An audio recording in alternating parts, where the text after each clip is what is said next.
La INU es una organización social que funciona como un complejo mecanismo.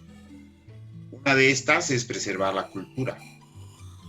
La preserva como un organismo más de la vida social, la memoria colectiva la retiene, para no olvidarla, la mantiene latiendo, viviendo.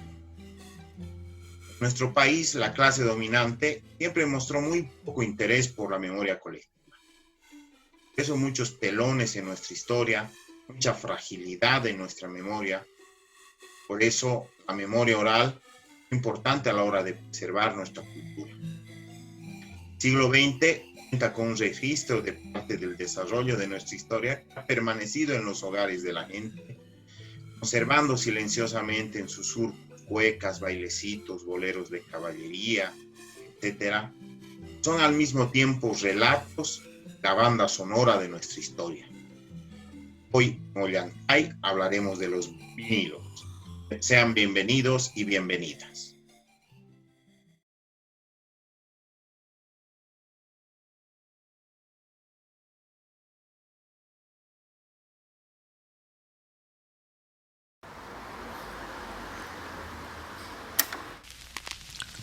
Colector melómano de vinilos, nacido en La Paz.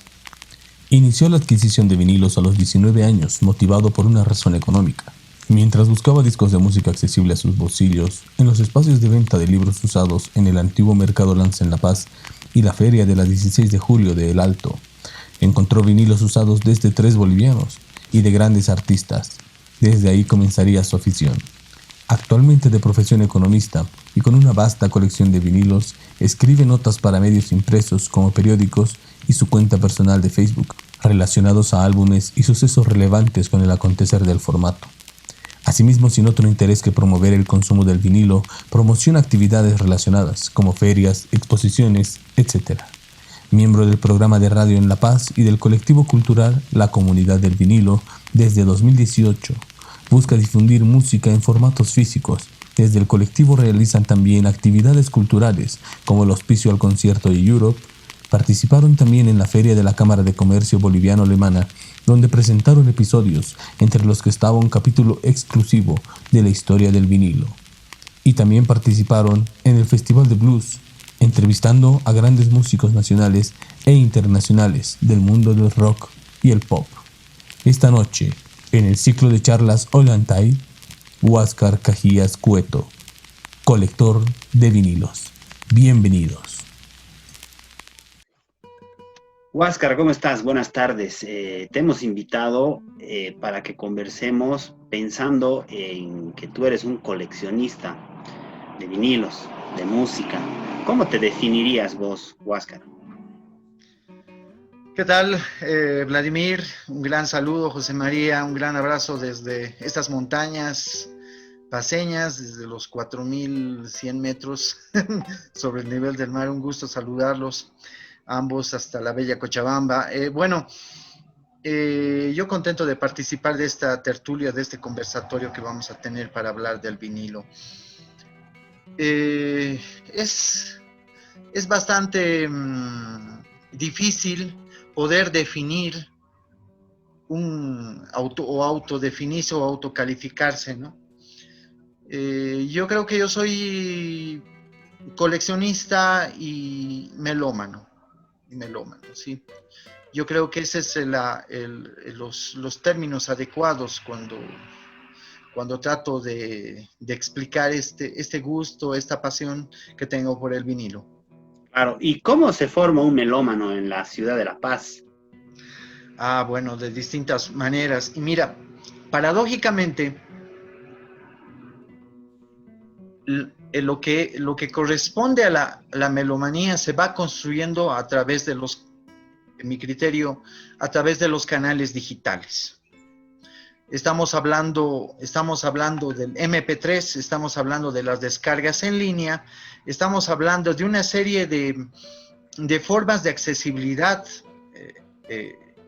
a material que obviamente no está al alcance de las manos de manera inmediata. Ahí juega el MP3 un papel importante al ser un democratizador, si queremos llamar, de la música. Claro. ¿Y cómo fue tu experiencia propia de Bueno, formarte como melómana? bueno, a ver, yo creo que tendría que retroceder aproximadamente a 1991, 1992.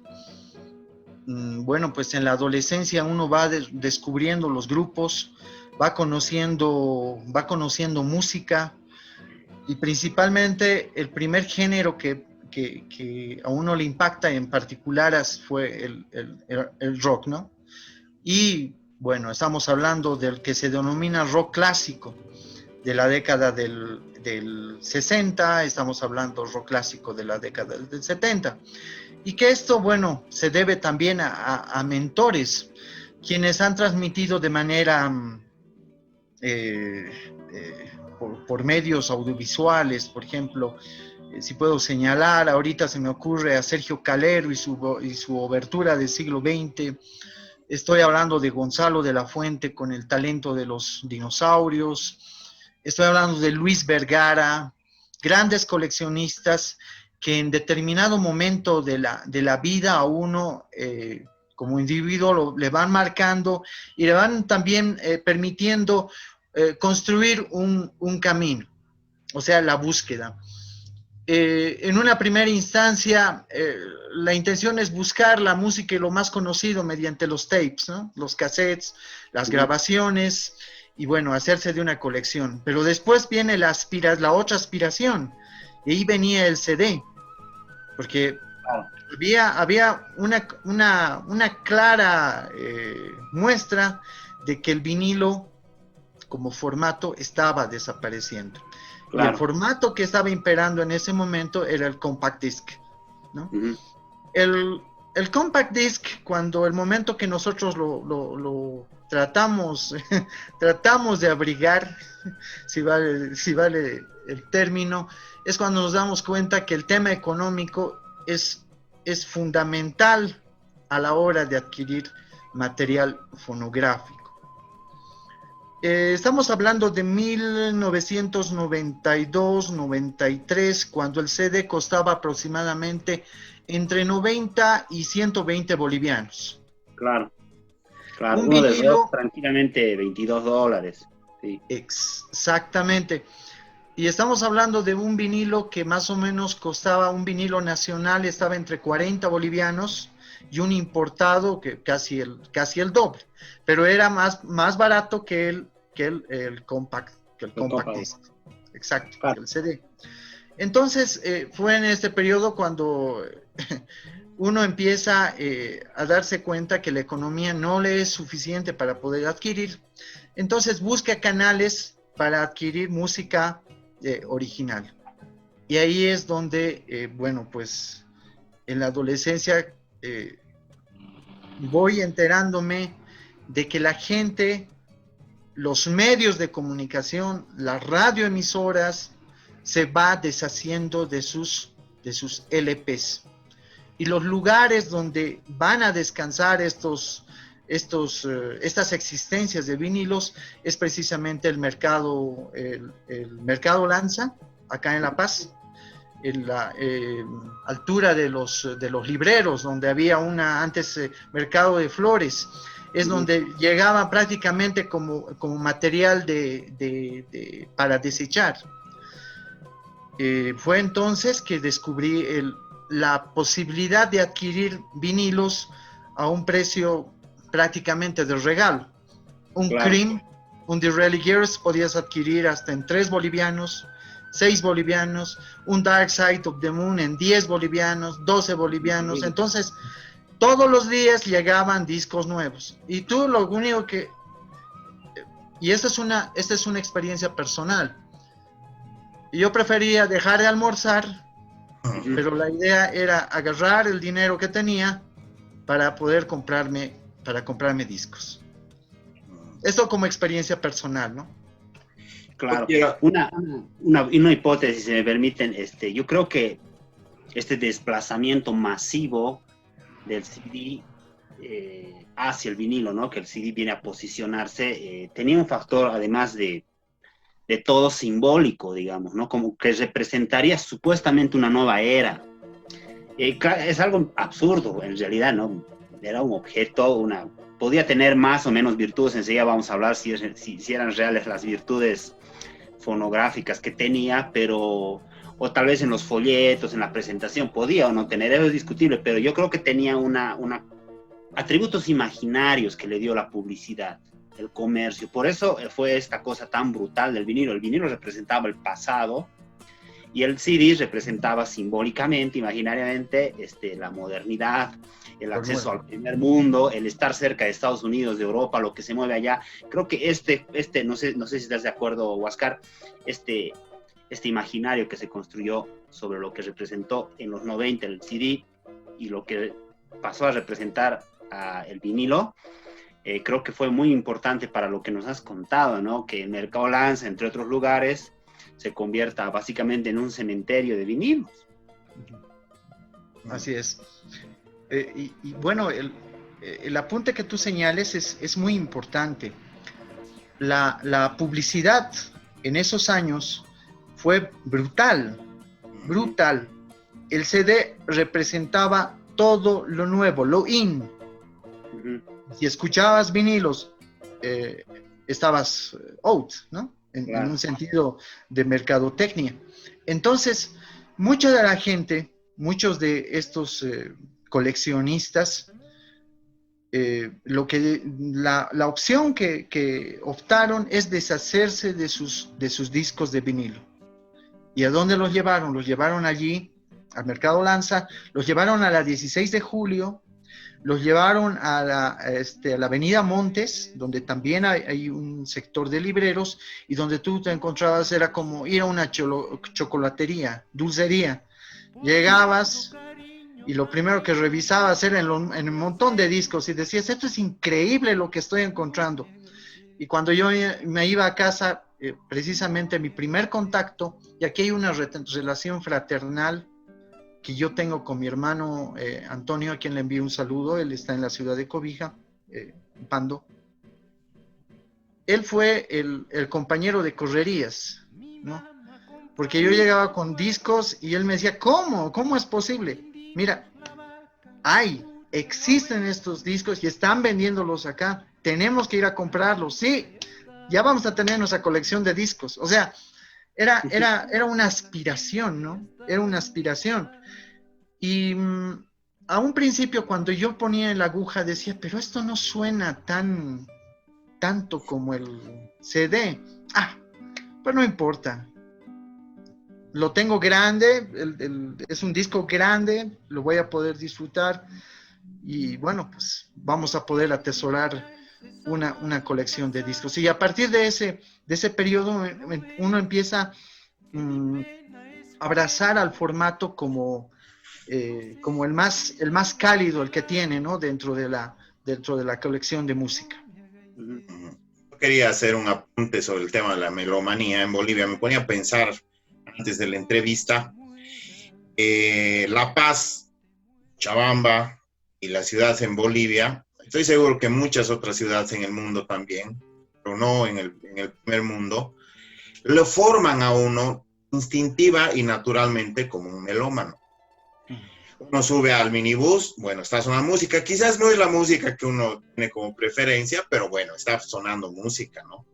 A donde la casa a comer y está sonando la radio y está sonando música, en todo lado está sonando música. Muy distinto, por ejemplo, al Tokio silencioso, ¿no? Japón es silencio total en las calles, no hay donde escuchar música más que en las tiendas de música, etcétera. Uno siempre va adquiriendo diferentes gustos, aunque los vaya negando respecto a su progreso, a su madurez, etcétera. Pero va formándose esa melomanía y yo por lo menos veo en los jóvenes en Bolivia esa necesidad de llenar siempre un espacio con mucha música, ¿no? Ahora el MP3 obviamente y los celulares han cambiado esa relación. Es decir, en Bolivia es un lugar especial para formarse como melómano, obviamente una amplitud sonora muy, muy distinta de otras partes del mundo. Al mismo tiempo, cuando ya uno empieza a coleccionar, y sobre todo esos objetos, entre comillas, del pasado, como el vinilo, también adquiere un cierto oficio de historiador, ¿no? Buscar la historia, agarra un OIES, por ejemplo, y empieza a leer sobre qué ha sido el rock progresivo, qué ha sido, etcétera. Entonces adquiere un cierto oficio de historiador. Oscar, ¿qué podemos hablar de la historia del vinilo en el país? ¿Qué importancia ha tenido? Mira, hay un fenómeno muy interesante que está ocurriendo actualmente en Bolivia y es algo que no tengo yo referencia o no recuerdo algún hito anterior. Y es el tema del rescate, la recuperación de material fonográfico de la historia de Bolivia, ¿no? No solamente me refiero a folclore, me refiero a boleros de caballería durante la guerra del Chaco, me refiero a cuecas, me refiero a himnos, quiero decir, himnos institucionales, ¿no? Desde ahorita se me ocurre de La Paz, se me ocurre el propio himno nacional, nuestro himno nacional de Bolivia, ¿no? Que recientemente ha empezado a adquirir importancia, ¿no? Especialmente de los colectores de música. Han empezado a redescubrir esta música. Yo conozco varios amigos que se han especializado precisamente en lo que es digamos, la memoria fonográfica de Bolivia. Lamentablemente, Bolivia no tiene un horizonte, una institucionalidad que permita el rescate. No es como lo que ocurre, por ejemplo, en la República Argentina, en la cual el Estado argentino se ha dedicado a recopilar el material fonográfico, su historia cultural y almacenarla. Tienen ellos tengo entendido, en Buenos Aires, una biblioteca donde cuentan con material desde folclore hasta pop y rock. Tienen en 1, 2, 3 ejemplares de cada material, cuentan inclusive con cintas de reel. O sea, hay una mirada de importancia a lo que es el valor cultural. Lo que acá, que yo tenga memoria, desde acá las instituciones públicas o la cosa pública como Estado no ha tenido la capacidad de mirar, ¿no? Desde esa concepción. Ahora bien, Bolivia se ha destacado por generar grandes sellos discográficos. Estamos hablando del sello Méndez, del sello Campo, y bueno, hay también música que fue grabada en esos sellos, ¿no? Que queda para la posteridad como íconos de la historia de la música boliviana. Si me permiten, yo voy a mostrarles en este instante. Este es un ítem muy importante para mí, particularmente por lo que representa. Estamos hablando de este proyecto que se llama Folklore, ¿no? De Domínguez, de Ernesto Cabur y Gringo Fabré, ¿no? Que es uno de los discos, yo creo que uno de los documentos sonoros más importantes si queremos hablar de la evolución del neofolclore. Como detalle, lo tengo autografiado por los tres, ¿no? Y les voy a comentar un secreto que espero no lo comenten.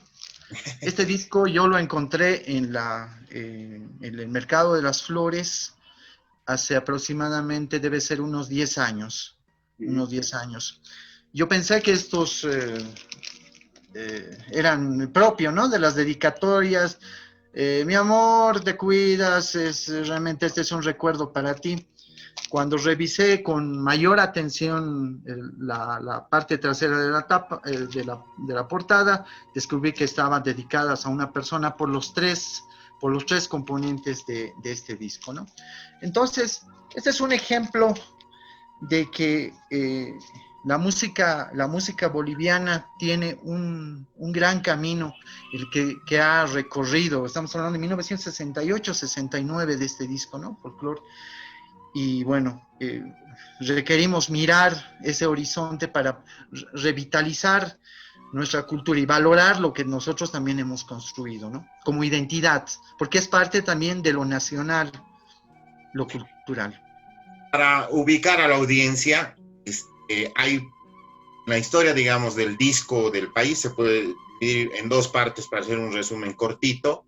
La primera parte es la primera mitad del siglo XX, 1900 a 1950, más o menos, podemos decir, en la cual se ha producido un tipo de disco que no es exactamente el vinilo, ¿no, Huáscar? Sino es el formato que se hacía en carbón, se reproducía a 78 revoluciones por minuto.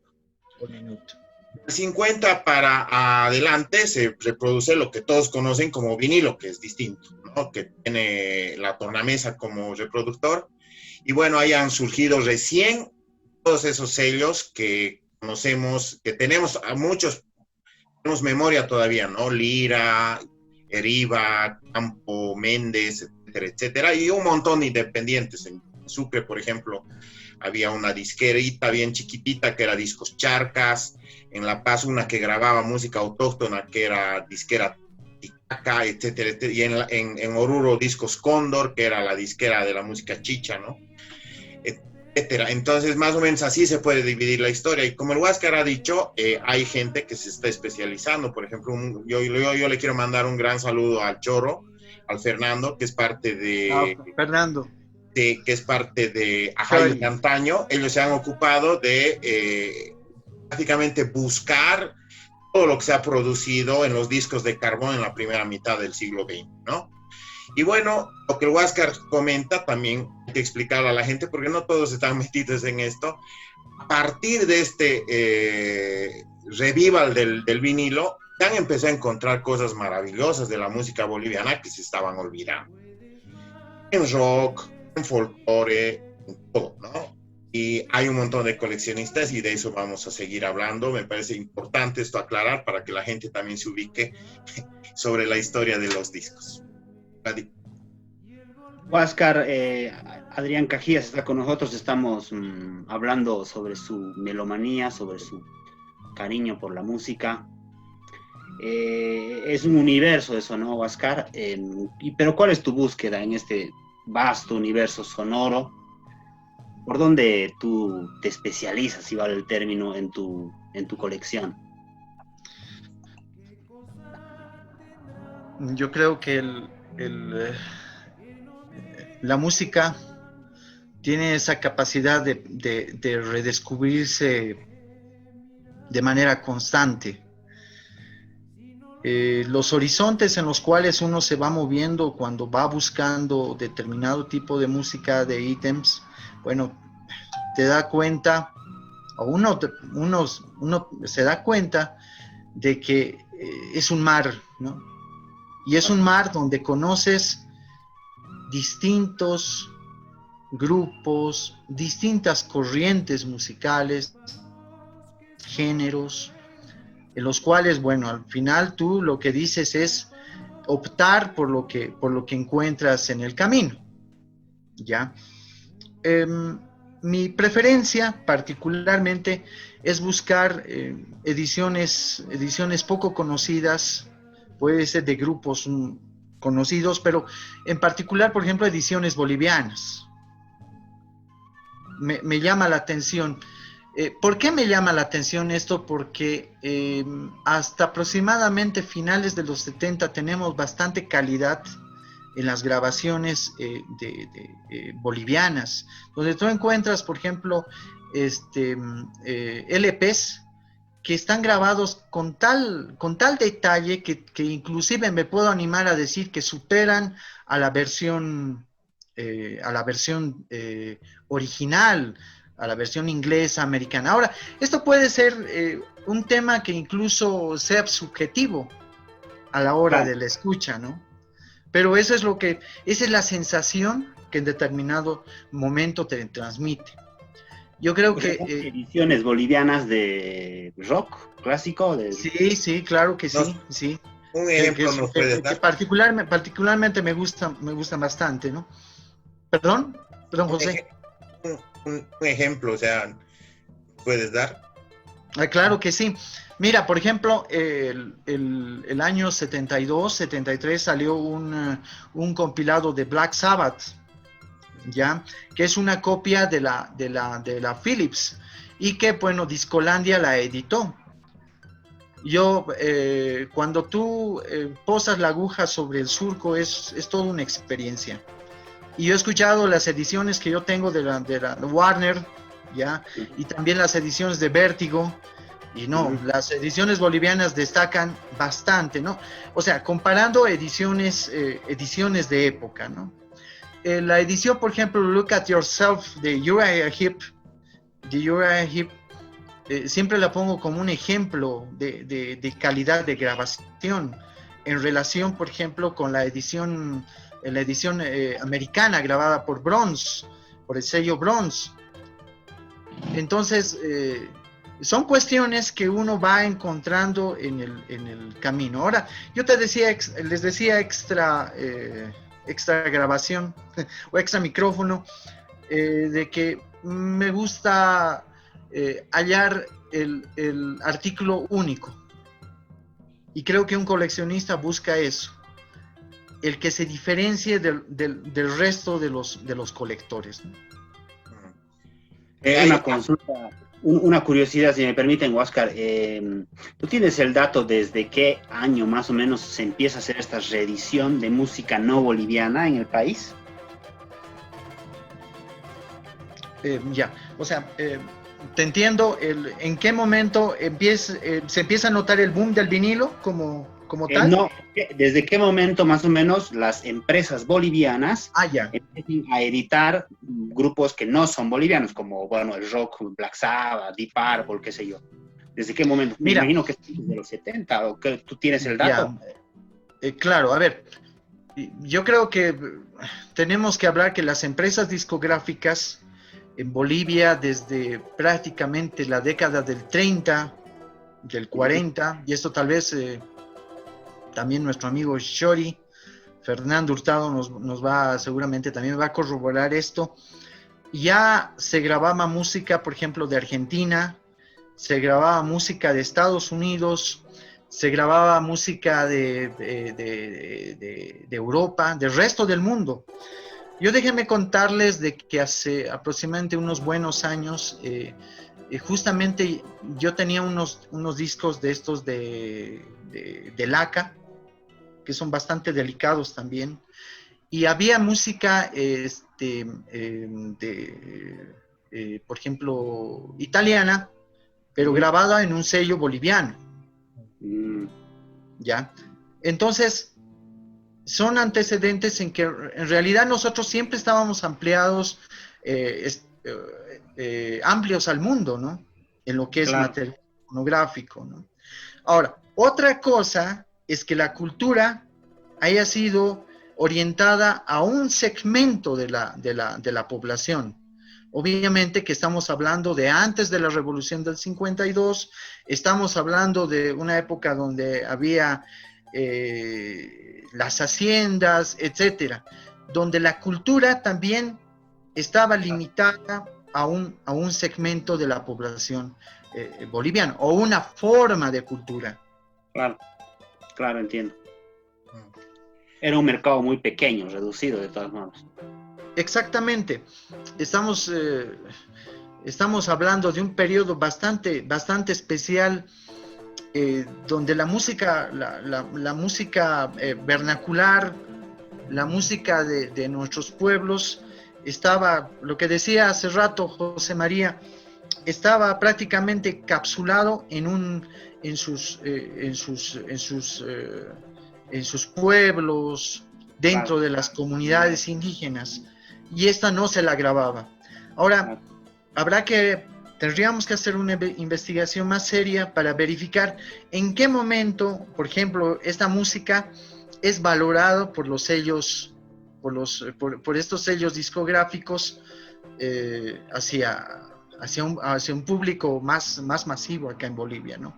Pero lo que respecta a música internacional, música de otros países, sí, en verdad se grababa acá en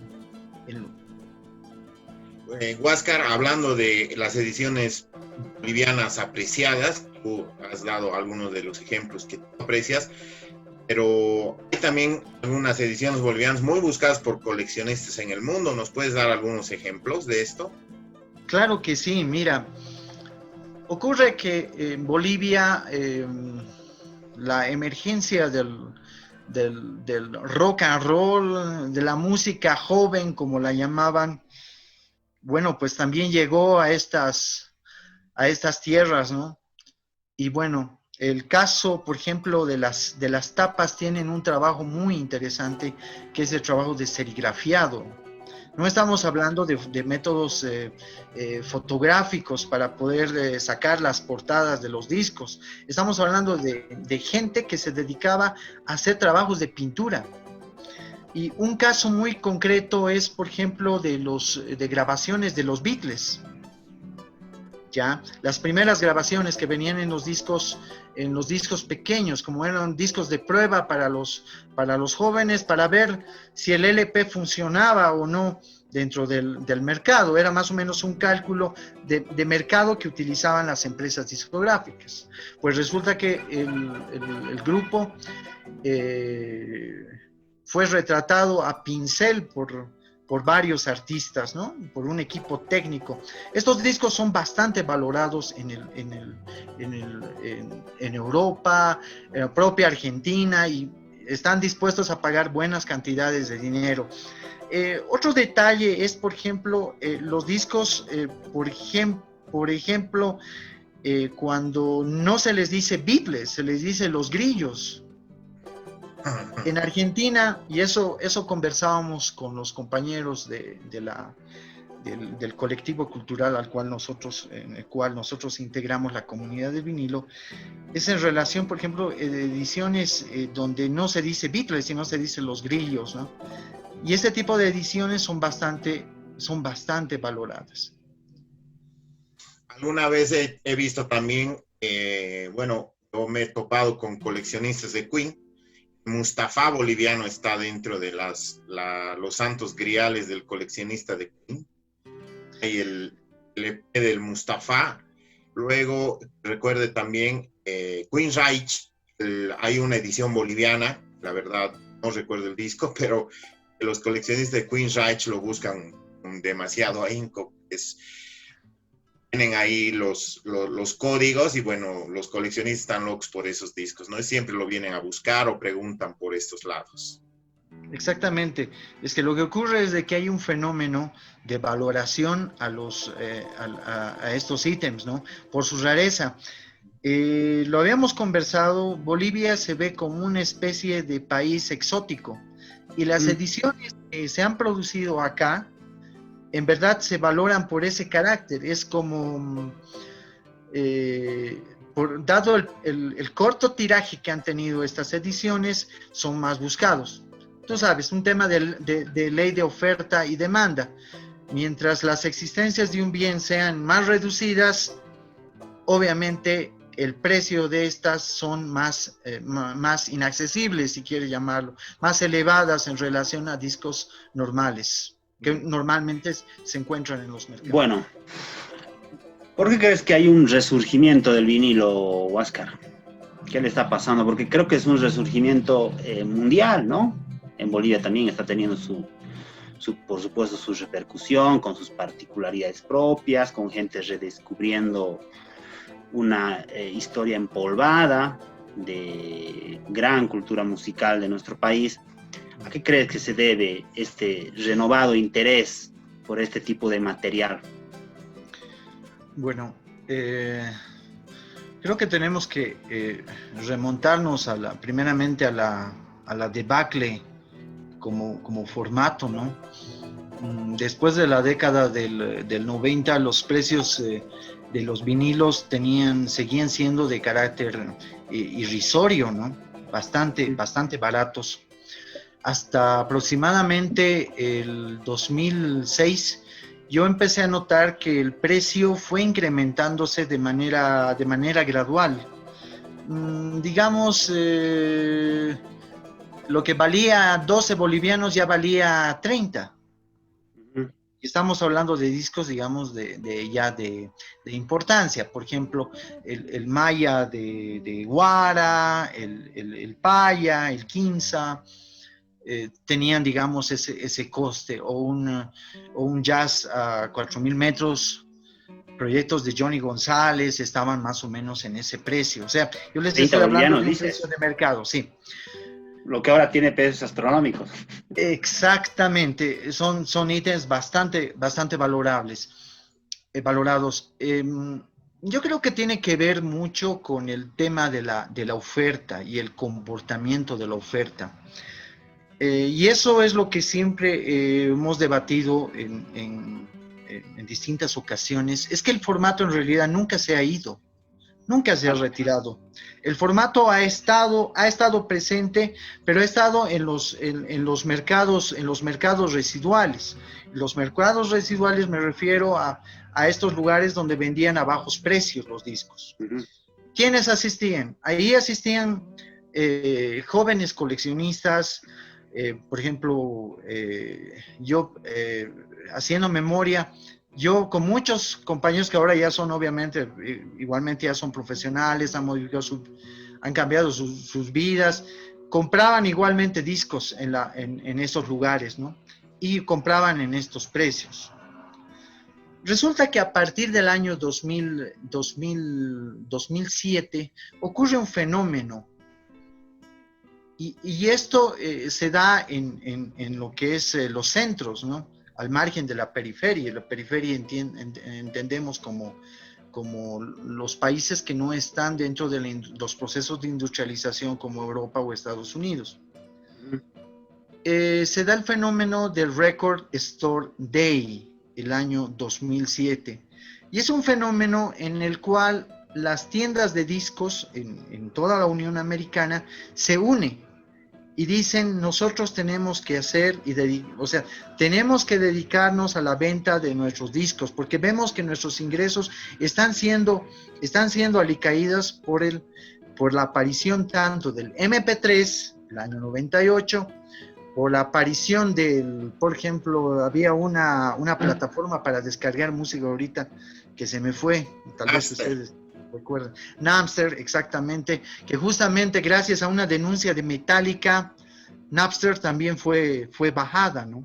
Sí, sí, entonces, tenemos que ver la responsabilidad de la disminución de la venta de discos compactos a causa de la aparición del MP3 y la democratización de la música, ¿no?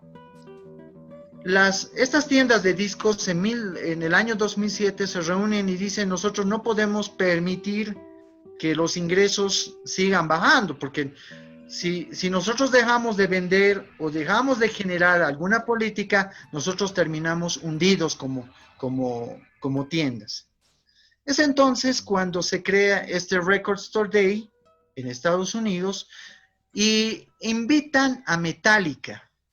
Justamente este grupo que también generó la caída de Napster, cuando precisamente de manera ilegal habían tomado canciones de este disco de Death Magnetic, ¿no? Creo que sí, no estoy muy seguro. En ese momento es cuando Metallica da el apoyo necesario publicitario, también las empresas de discos metidas en esto, para que artículos únicos sean vendidos en este Record Store Day. Y ahí no solamente están CDs, también empieza a notarse el vinilo. Entonces, se entiende como una estrategia de la oferta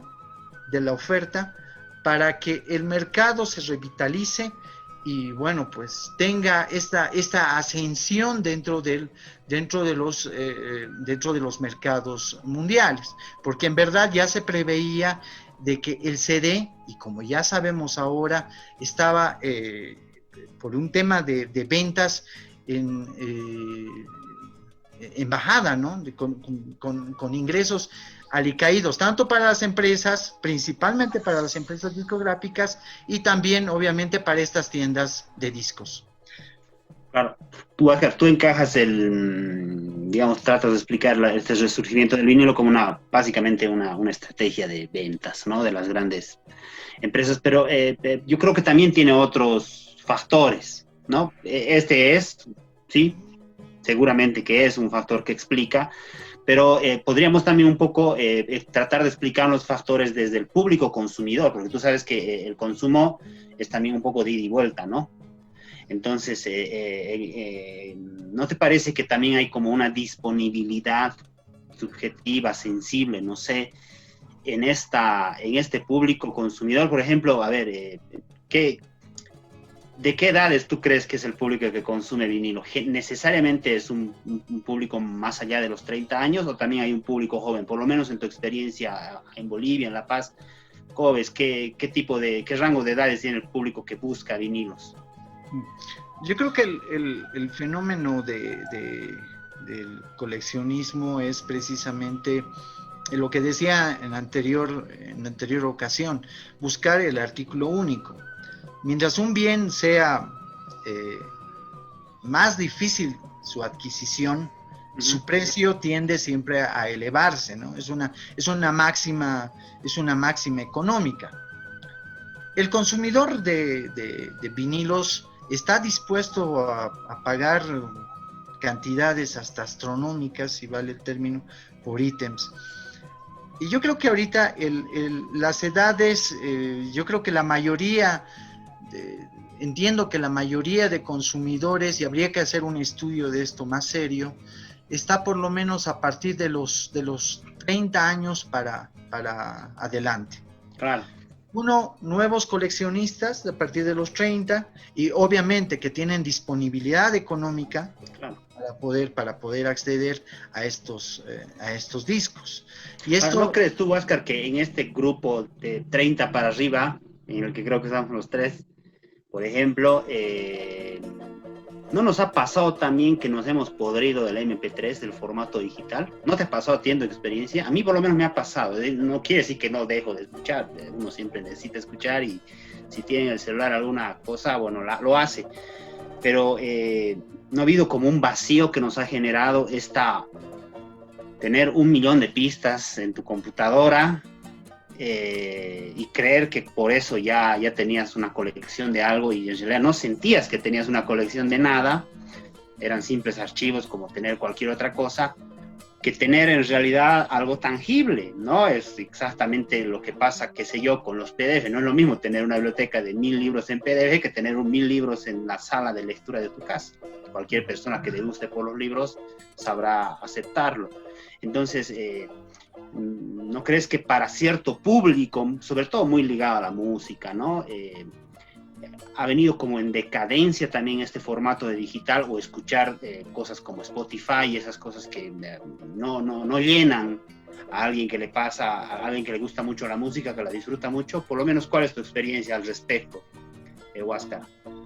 Mira, yo creo que el tema de la inmaterialidad, y sí, te doy la razón, hay un aspecto de retornar a lo palpable, ¿ya? Hay una necesidad, mejor dicho, de retornar a lo palpable, a lo físico.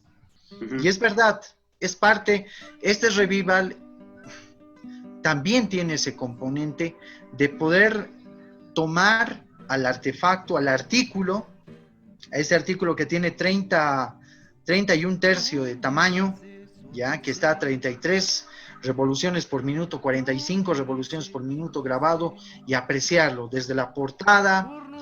Y esto también se asocia, yo creo que principalmente por lo que significa tomar el vinilo. O sea, al margen del tema material, es también el aspecto de nostalgia, de volver a lo antiguo, de retomar lo antiguo. E inclusive el hecho de poder tomar el artículo, iniciar un proceso ritual colocando a la tornamesa, de por sí es inclusive revolucionario en relación a escuchar un archivo MP3. Ustedes saben, para escuchar un vinilo uno tiene que cambiar de lado, termina de escuchar los 24 minutos, 25 minutos grabados para dar la vuelta al lado B. Y mientras escuchas, lo que aprecias es mirar por la portada. O sea, viene ahí introducido el aspecto estético también. O sea, empiezas a apreciarlo, el objeto, como una totalidad que te demuestra, cosa que la inmaterialidad del MP3 o el streaming no te permite. Claro. Así es. Ha cambiado incluso la forma actual de los jóvenes de escuchar música, ¿no? Bueno, yo no sigo mucho la música, digamos, que está más actual, pero me doy cuenta que los artistas y las empresas ahora ya no sacan discos, ¿no? Sacan temas. Y claro, lo suben a Spotify, lo suben a YouTube y se reproduce así. Es decir, ya no hay la apreciación de ubicar que nosotros, todos los que nos gusta la música, tenemos grupos y tenemos una serie de discos concebidos integralmente, como vos has dicho, para nosotros. Es decir, apreciamos su portada, sabemos incluso quién ha compuesto cada uno de los temas, cuánto duran los temas, de nuestros discos favoritos lo sabemos de cabo a rabo, cómo empieza, cómo termina en el lado B, que está, todas esas cosas, esos detalles que no son necesariamente detalles de obsesivos, ni mucho menos, esos son detalles de apreciar integralmente una obra, ¿no? De tenerla en manos, de apreciar la portada y todo eso es lo que tú has dicho, además de sumergirte y tener información para que esa obra esté enriquecida en tu apreciación. Cosa que ahora no hay, ¿no? Es el tema, el artista y pare de contar, ¿no? Entonces, incluso en muchos casos con esto de la piratería, como el que se van pasando los temitas incluso por WhatsApp, incluso no saben ni siquiera el título verdadero del tema, porque pasa con cualquier cosa que le hayan puesto, track, algo. Entonces, esta forma de cambiar, de escuchar música, creo que, no sé si alguien estaría de acuerdo conmigo, se ha degradado un poco y por lo menos los que teníamos una escuela distinta, los que nos hemos formado con la escuela de los cassettes, digamos, necesitábamos volver a esta materialidad que no es necesariamente una cuestión meramente consumista, sino que tiene que ver con reapreciar otra vez la música de una manera integral, como más o menos nos habíamos formado. No sé qué opinas tú, Jota o Oscar, al respecto. Yo tengo otra hipótesis más, ¿no? Si bien ha habido exactamente lo que Oscar dice, o sea, la industria musical ha vuelto, digamos, a pensar cómo podemos hacer para que los MP3 no nos ganen. Obviamente una opción puede ser por ahí el vinilo, porque no se puede quemar. Pero hay un consumo muy importante de aquello que ya estaba producido. O sea, lo que en Bolivia, por ejemplo, hacemos, ¿no? Muy poco vinilo impreso recién compramos, muy poco. Lo que hacemos es buscar los viejos vinilos para consumir. Yo creo que ahí para mí también hay un factor de la necesidad de un periodo se nos ha prometido con la apertura del CD, de que iba a ser lo más maravilloso, no había nada mejor que el estéreo, que el Dolby, etcétera, etcétera, pero que nos ha saturado un poco, lo que Vladi dice, ¿no? Nos ha saturado y no solo en el tema técnico de la música, en el sonido, sino también, yo creo, en el aspecto creativo. Por eso que ahora surge una necesidad, a eso que Huáscar le llama nostalgia, volver a ver se ha hecho en el pasado, aquel pasado que con la aparición del CD hemos tratado de negar. Se ha hecho y redescubrimos cosas muy interesantes y que pueden alimentar un nuevo periodo, obviamente, ¿no? Un nuevo periodo creativo para los músicos y además de satisfacción para el alma, para quienes somos melómanos, ¿no? Creo que esa es una cuestión. Oscar, ¿cuál es tu hipótesis, tu posición respecto a esa batalla que se da ahora entre el sonido del vinilo y el sonido del CD, el MP3? Bueno, la batalla existente entre el sonido análogo y el sonido digital, Sí, bueno, ha desatado pasiones. Yo creo que habría que tomar en cuenta desde un punto de desarrollo de las fuerzas productivas, ¿no? habrá que entender primeramente qué representa, qué es el LP, el vinilo, y qué es la música digital. El LP corresponde a un periodo donde el sonido análogo era el que representaba y era la tecnología bandera en su momento. Y actualmente lo que tenemos es precisamente el desarrollo de formas de producción y de música que posiblemente nunca más, o mejor dicho, al contrario, quiero decir que pienso yo que ya se han superado. El sonido digital, y bueno, no quiero entrar en esto, seguramente cuando escuchen esto habrá muchos, tal vez se consideran inclusive agraviados. El tema es de que, en definitiva, el sonido digital ha superado ya el vinilo en cuestión de audio. Y vino para quedarse. Lo que sí existe son nichos de mercado de consumidores de vinilos. Eso es lo que existe. Y los consumidores de vinilos los podemos dividir entre los que compran nuevas ediciones y lo tienen como un artículo inclusive de adorno, inclusive tiene categoría de suntuoso.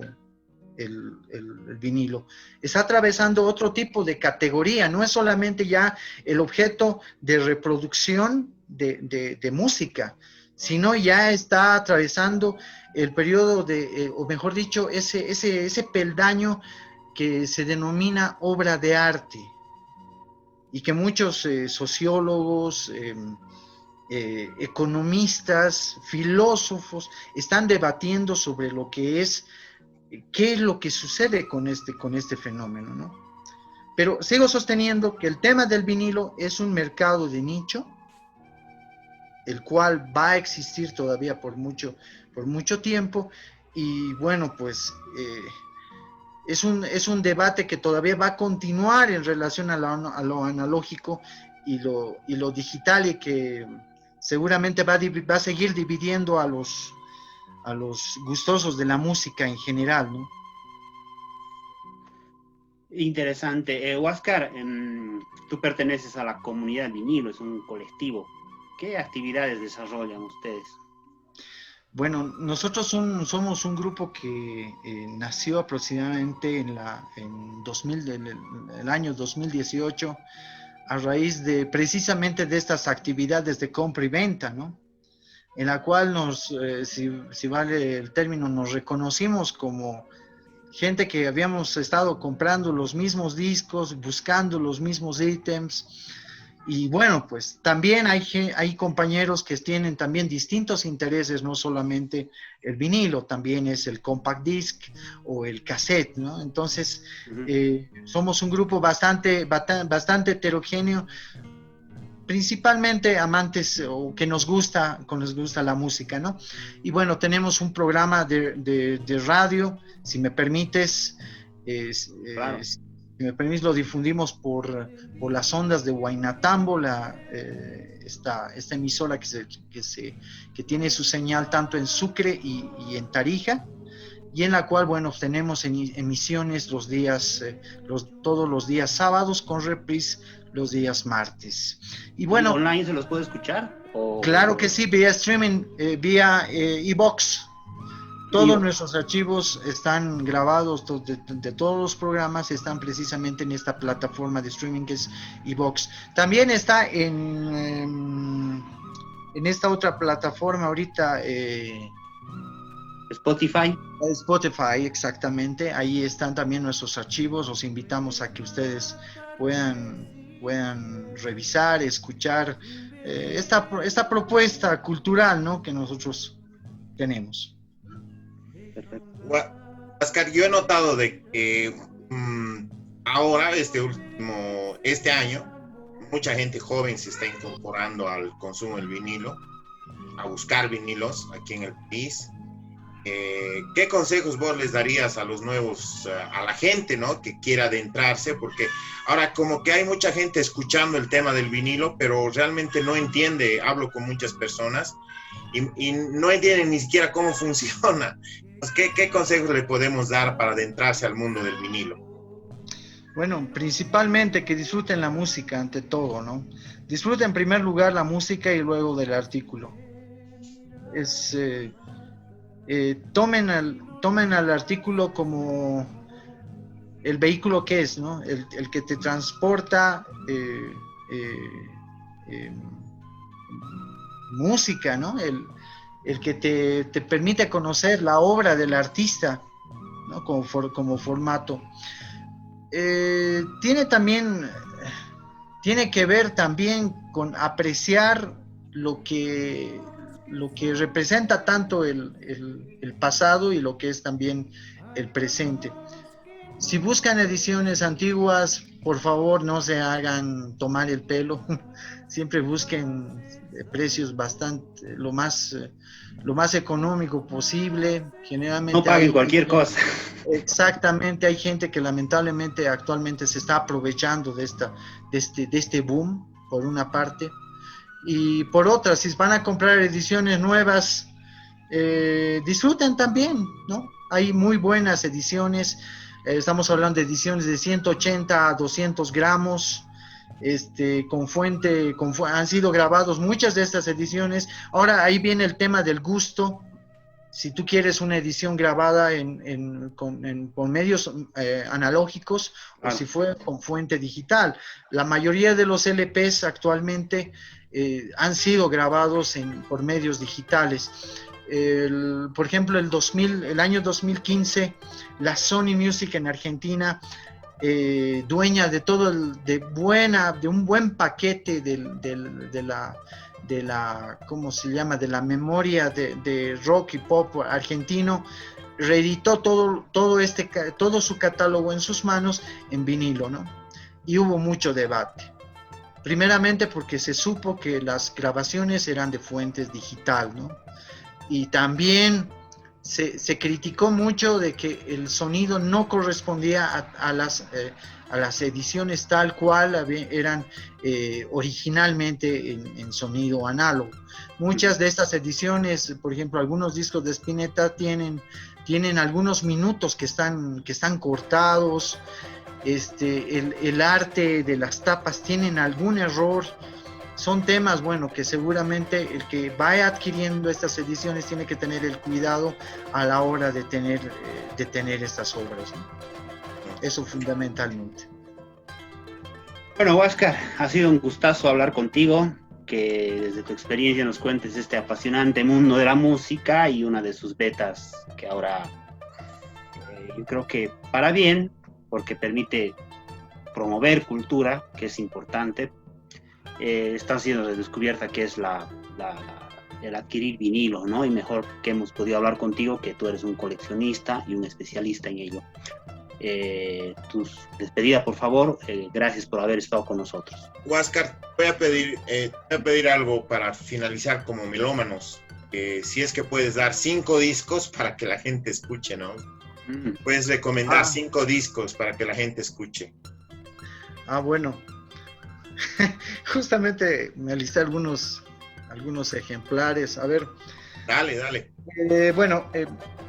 Primeramente yo creo que esta obra tienen que escucharla obligatoriamente. Yo recomiendo Folklore. Es un disco que te permite conocer la Bolivia, esa Bolivia de la década del 70, ¿no? De finales de la década del 60, del 70, donde Domínguez y el Gringo y Cabur prácticamente se explayan, ¿no? con una obra magnífica. Hay el Folklore 2, que también es un gran disco. Una segunda plaga que recomiendo, que me gusta bastante, y es mi primer disco, y les voy a mostrar, se llama Cosmos Factor, es de Creedence Clearwater Revival.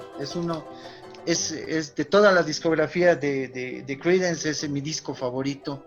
Escúchenlo, de veras, es una delicia de principio a fin, de la Creedence. Genial. Ahí tenemos 2.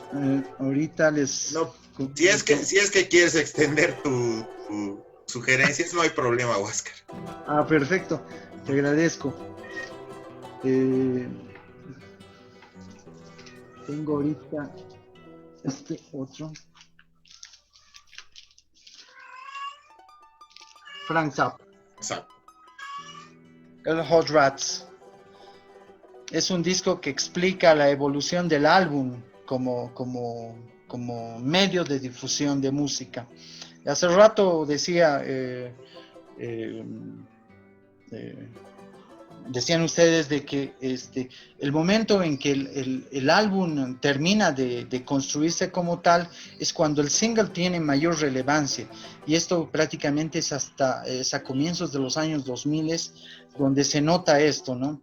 Y yo creo que el álbum hay que entenderlo como una obra compacta, completa, donde el artista no solamente retrata su música, sino también refleja en las portadas, ¿no?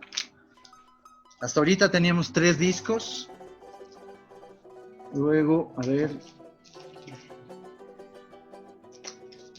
Y además el álbum refleja un momento de la vida del artista, ¿no? Que también es importante.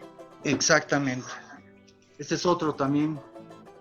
Ajá. Airadamente les recomiendo que lo escuchen y lo tengan. Es Caravan, In the Land of Great and Pink. Una obra maestra del sonido Canterbury. Es prog. Y bueno, pues vale la pena. Buenísimo. Cuarto, y a ver, uno más podemos escuchar.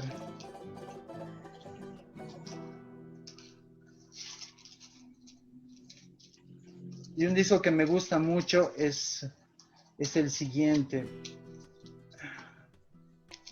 King Crimson. Increíble. El Red. El Red. Creo que este es el punto de inflexión donde Robert Fripp definitivamente toca el botón preciso para poder construir una obra magnífica, ¿no? Con el extinto John Wetton, el gran William Bruford en batería, ¿no? Es un disco fundamental. Ahí está Cinquito. Muchas gracias, Huáscar. Gracias. Bueno, repito las para mí el palabras. gusto. Repito las palabras del Vladi, muy agradecido por tu presencia, es muy enriquecedor. Yo recuerdo que los discos siempre traían, el disco es cultura, y de verdad es cultura. En este país no se han hecho muchas bibliotecas, y parte de nuestra memoria histórica está plasmada, impresa en discos, y desde donde podemos sacar nuevas visiones de nuestra historia, etcétera. Por eso te quedo muy agradecido. Esta charla ha sido muy rica. Y bueno, tu despedida, Huáscar. Bueno, más bien yo el agradecido, José María, por la oportunidad de poder conversar con ustedes sobre esta temática que es tan apasionante, que es el vinilo. Nos resultó bastante corto el tiempo, había varias temáticas de la cual me hubiera gustado conversar, seguramente las vamos a hacer en un futuro. Agradecerles a ustedes y bueno, un gran abrazo hasta la bella Cochabamba. Un saludo, Vladimir, José María, y a toda la audiencia de este espacio cultural, que es muy importante para que se pueda difundir estas voces, ¿no? Que normalmente en los medios masivos no son escuchadas. Muchísimas gracias a ustedes y un saludo de la comunidad del vinilo también. Gracias. Ese ha sido el 8º programa de Ollantay. Gracias. Dejo mi alma en la cima de los cerros en busca de la fecunda Pachamama de los Andes. Ella me contará historias milenarias, luces de luna nueva que emergieron de Tiahuanacu. El viento será la voz de mi sicuri, su sentimiento que cantará las melodías que alegran el alma de mi pueblo. El viento será la voz de mi sicuri, su sentimiento que cantará las melodías que alegran el alma de mi pueblo. Luz de mi raza, voces de mi pueblo, memorias de ayer, Pachamama Huilá. Dejo mi alma alma en la cima de los cerros.